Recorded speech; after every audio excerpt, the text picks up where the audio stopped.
Ассаляму алейкум достар, сіздермен Айгүл Жасан, менің каналыма қош келдіңіздер. Бүгін сіздерге өте үлпілдек, жұмсақ, дәмді болып шығатын штрезель қосылған бүлкен нандардың жасалу жолын көрсетемін. Менімен бірге болыңыздар. Ол үшін ең алдымен қамырдың кішкене бөлігін ғана ашытып аламыз. Оған бізге жылы сүт, жылы су және де қант қажет. Одан соң үстіне ашытқыны қосып, барлығын жақсылап бір араластырып аламыз.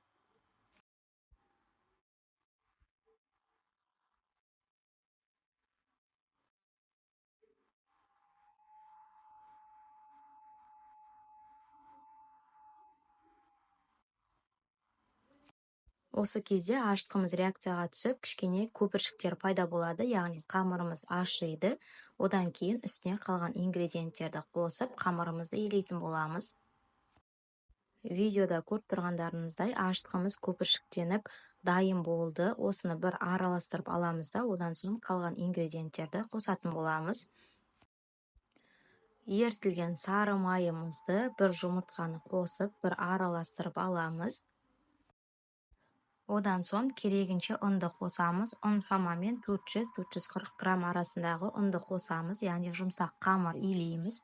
Осы бүлкен нандарға қажетті барлық ингредиенттерді видеоға және де видеоның астында описаниеде міндетті түрде жазып кететін боламын.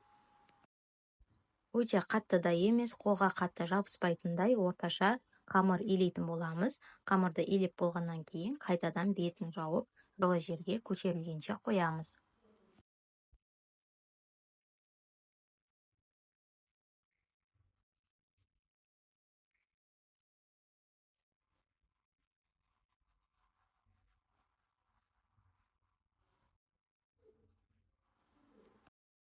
Қамырымыз енді көтерілгенге дейін осы аралықта бетіне себетін штрезельді дайындасақ болады. Штрезельді алдын ала дайындағаннан соң оны тоңазытқышта сақтай беруге болады. Штрезельді дайындау үшін бізге ұн және де қант қажет болады. Екеуін араластырып аламыз. Одан соң үстіне жұмсақ сары майды қосамыз. Және де қолымызбен уқалау арқылы видеода көрсетілгендей етіп штрезельді дайындаймыз. Дайындалуы өте оңай, ешқандай қиындықты қажет етпейді. Дайын болған штрезельді тоңазытқышқа сала тұрамыз. Дайын штрезельдің қандай болатыны міне видеода көрсетілген. Енді қамырымыз дайын болды. Өте биік болып көтерілген. Дайын қамырды мен 20 бөлікке бөлетін боламын, яғни 20 бүлкен нан дайындайтын боламын. Не болмаса 16, сондай 18 сияқты етіп, өзіңізге қажетті көлемде дайындай берсеңіздер болады. Менің дайындаған бүлкен нандарым орташа көлемді. Бұл бүлкен нандардың арасына өзіңіз қалауыңызша салма салсаңыздар да болады. Мен штрезель болғандықтан ешқандай салма салмадым. Және де өте оңай формада дайындадым. Видеода көрсетілгендей етіп, қолымызбен түйу арқылы дөңгелек бүлкен нандарды дайындаймыз. Және де достар, бұдан басқа менің каналымда әртүрлі ыстық тағамдардың, пицца, бүлкен нандардың және де тәттілердің жасалу жолы көрсетілген. Менің каналыма тіркелуге ұмытпаңыздар. Бөлкелердің барлығын формасына келтіріп дайындағаннан кейін қайтадан бетін жауып, кішкене қоя тұрамыз. Бүлкен нандар бөлкелер өте жақсы биік болып көтеріледі. Осыдан соң олардың бетіне жұмыртқаны жағып және де штрезельді сеуіп шығамыз. Штрезель өте көп, молынан үстіне сепсек болады.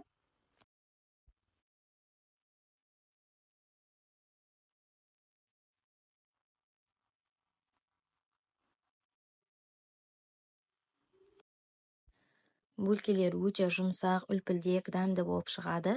Дәл осы мен көрсеткендей мөлшермен барлығын дайындасаңыздар, сіздерде де өте дәмді болып шығатынына сенімдімін. Сіздер де міндетті түрде дайындап көріңіздер. Және де видео ұнаған болса, міндетті түрде лайк басып, пікір қалдырып, менің каналыма тіркелуге ұмытпаңыздар.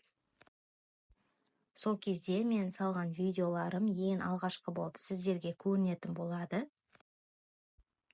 Сіздермен бірге болған мен, Айгүл Жасан, назарларыңызға рахмет. Сіздердің қолдауларыңызды күтемін.